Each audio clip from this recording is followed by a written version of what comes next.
Perjalanan di lembah-lembah Kapadokia panjang banget hari ini. Saatnya kita istirahat di Hotel Gua Batu yang sudah kita order untuk 1 malam di Goreme, Kapadokia, Turki. Harganya 1.200.000. Itu sudah termasuk breakfast atau sarapan paginya buat besok tapi. Karena ketika kami check-in tadi, kami dipersilakan untuk ikut makan breakfast pagi itu. Padahal jadwal breakfast kami besoknya. Karena ini Hotel Gua Batu, sehingga konsep dan bentuk bangunannya ya ala-ala gua dengan warna bebatuan khas Kapadokia. Tentu bebatuan ini sudah tidak alami 100%.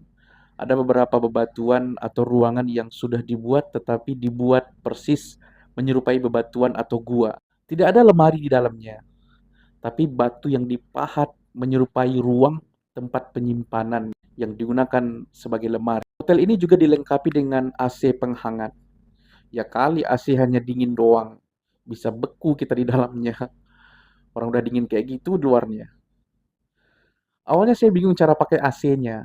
Karena emang nggak pernah kan kita pakai AC panas di Indonesia. WC-nya juga biasa layaknya beberapa hotel di Indonesia.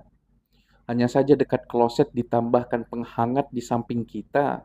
Mungkin supaya kita enak nongkrong di WC gitu kali ya. Agar tetap hangat walaupun suhu sekitar sangat dingin. Oh iya, hotel ini juga dilengkapi dengan jacuzzi atau bathtub-nya. Bisa pemandian hangat dan pemandian dingin.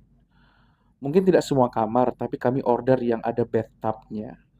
Yang lucunya, bathtub ini view-nya mengarah keluar. Karena sudah terlalu capek, akhirnya kami tidur deh dari sore hingga besok pagi. Karena memang ya secapek itu, tidur di mobil, paginya retur. Jadi ya sore itu kita memilih untuk istirahat karena udah capeknya luar biasa.